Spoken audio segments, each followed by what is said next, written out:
j'ai absolument rien préparé parce que je suis une grosse feignasse. En fait, je veux que le format soit un peu. J'explique à un pote comment ça fonctionne, tout simplement. Donc, pas du tout long et très chiant. On va faire ça en quelques étapes. Déjà, je vais vous expliquer ce que c'est un fond vert. Ensuite, je vais vous montrer comment moi j'utilise.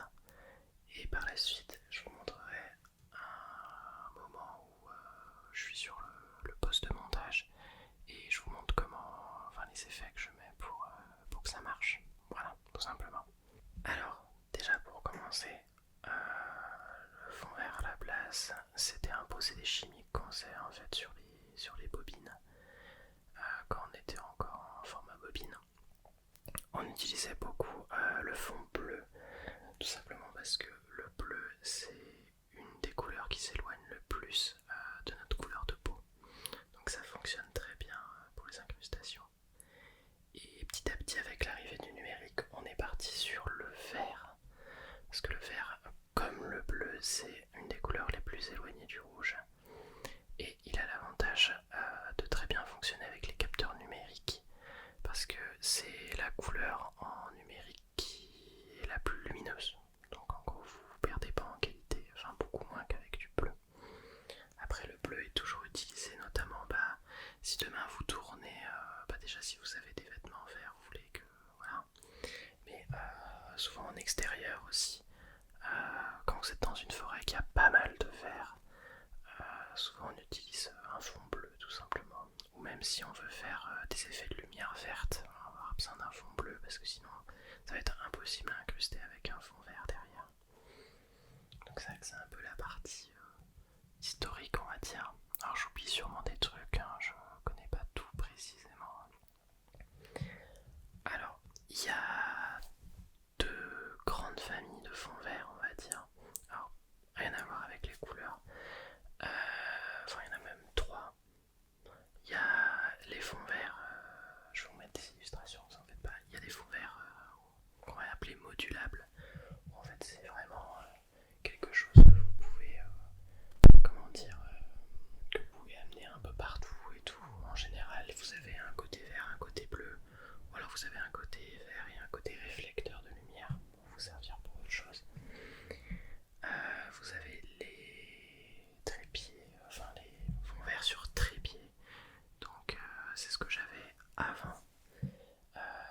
C'est plutôt pas mal. Le gros souci c'est que c'est ultra encombrant par rapport aux deux autres. Et vous avez celui que j'utilise maintenant, qui est en fait un fond vert rétractable. Alors c'est de chez Elgato. Il n'y a pas vraiment de meilleure marque pour ça, franchement. Moi j'ai pris Elgato parce que c'est une marque qui est assez connue. Parce qu'il y a quelques années, elle a fait énormément de partenariats avec des youtubeurs, avec des créateurs du net. Et ils ont réussi à s'installer en fait dans le paysage vidéoludique. Donc après ces quelques familles, je vais vous expliquer avec des images d'illustration comment je fais pour rendre le fond vert utilisable. Parce que de base un fond vert, si vous vous mettez devant et que vous mettez votre caméra, ça risque de beaucoup merder, on va pas se le cacher. Alors déjà premièrement, il faut essayer d'avoir un tissu ou une toile qui est opaque. Si vous avez de la lumière qui traverse derrière, ça va pas être très beau. Deuxièmement, il faut un tissu ou une toile qui ne réfléchisse pas la lumière, sinon vous allez avoir des gros effets de flair lumineux dessus et ça va être impossible à incruster. Ensuite, il faut pas de plis. Alors, pour la toile, c'est facile, ça plie pas en fait, à moins vraiment de faire exprès de la plier. Le problème, c'est le gros inconvénient du tissu. C'est que le tissu, c'est moins cher que la toile. Le problème, c'est qu'il plie le tissu et ça pose des gros problèmes. Donc, il froisse plutôt. Donc, soit vous le repassez régulièrement, mais c'est compliqué. Soit vous les tirez avec plein de pinces, en fait, c'est ce que je faisais, mais c'est très très très galère. C'est pour ça d'ailleurs que maintenant j'ai une toile, c'est beaucoup plus simple à gérer, c'est plus solide et c'est moins encombrant. Une fois que vous avez réuni toutes ces petites choses, vous avez la lumière en fait qui va permettre de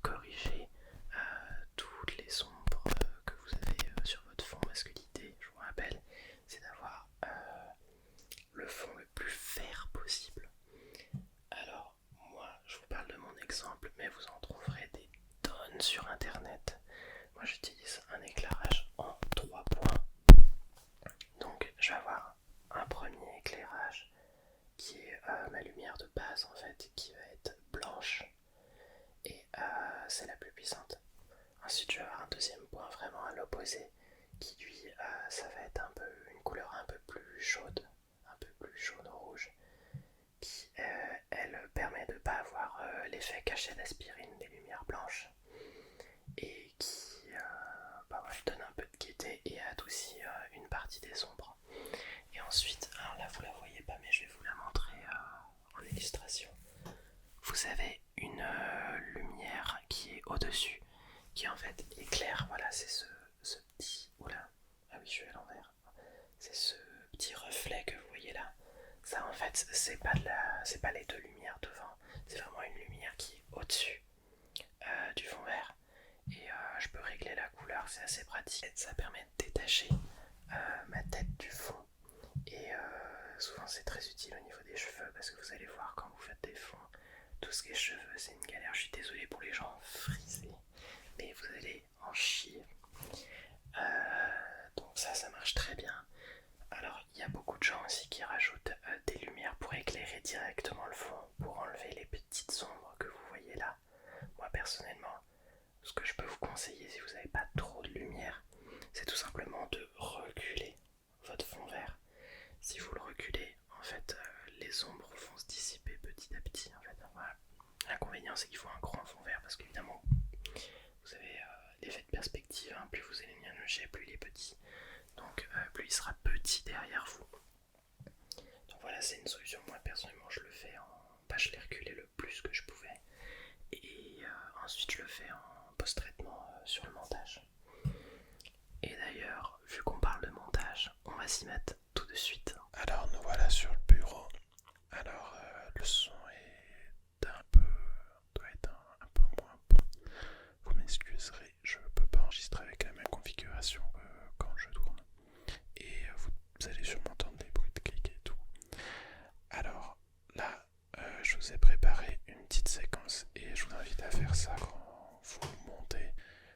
Peu importe le logiciel que vous utilisez, moi pour le coup c'est Adobe Premiere Pro. Vous avez en fait dans votre timeline, l'idée c'est de prendre une partie de votre vidéo vraiment pas grande pour pouvoir faire les rendus, pour voir si ça rend bien en fait. Si vous faites des rendus à chaque fois sur toutes, si vous avez 40 minutes de vidéo, vous allez galérer bien comme il faut. Donc l'idée, vous préparez un petit bout de vidéo et hop, vous mettez votre... moi pour le coup c'est un GIF, d'ailleurs je vais l'imbriquer, ce sera plus facile à utiliser. Donc là, en fait en dessous, hop, j'ai ma vidéo qui est là. D'ailleurs on va l'agrandir. Hop.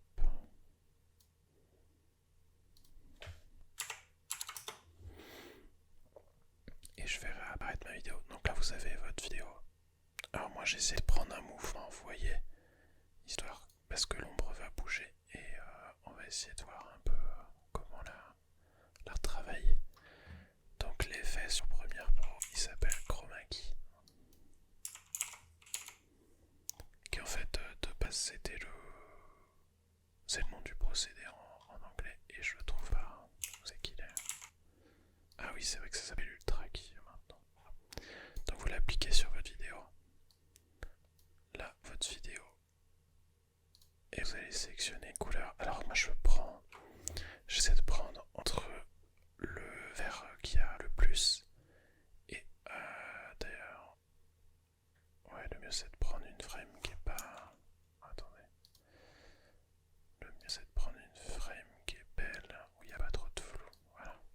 Donc moi je prends entre l'ombre et le vert qui me vaut. Hop. Donc là vous voyez, c'est pas tip top. On voit qu'il y a pas mal d'artefacts ici encore. Alors je vais le refaire. Je vais prendre vraiment là. Vous voyez, il y a un peu d'artefacts. Alors, moi je mets en dynamique. Dynamique c'est assez puissant. Déjà vous allez voir qu'il n'y a pratiquement plus rien. Alors là je pense même au record, vous allez même pas le voir. Mais en fait vous avez un petit artefact ici. Si on passe en couche alpha, vous allez le voir là juste ici et ici. Donc là moi ce que je fais, hop, je nettoie mon cache. Et en général, on va travailler les ombres comme ça.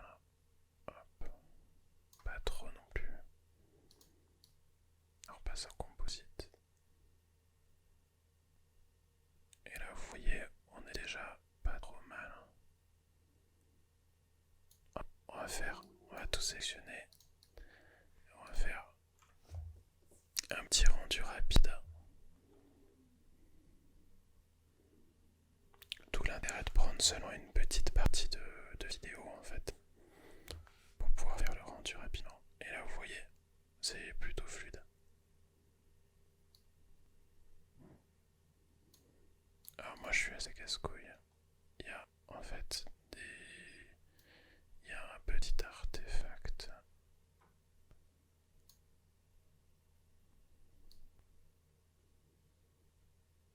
Au niveau de la chemise, et moi ça m'agace.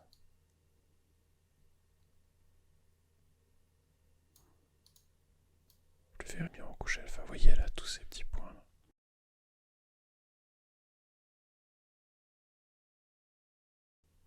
Là pour le coup en changeant le contraste, sur une petite... Parce qu'en fait on se rend pas bien compte en faisant image par image, faut vraiment lire la vidéo si vous voulez que ça fonctionne. Et vous voyez là, si en fait je lis pas la vidéo et que je lance, ça va laguer à mort. Il faut que ce soit fluide, faut qu'on voit le mouvement.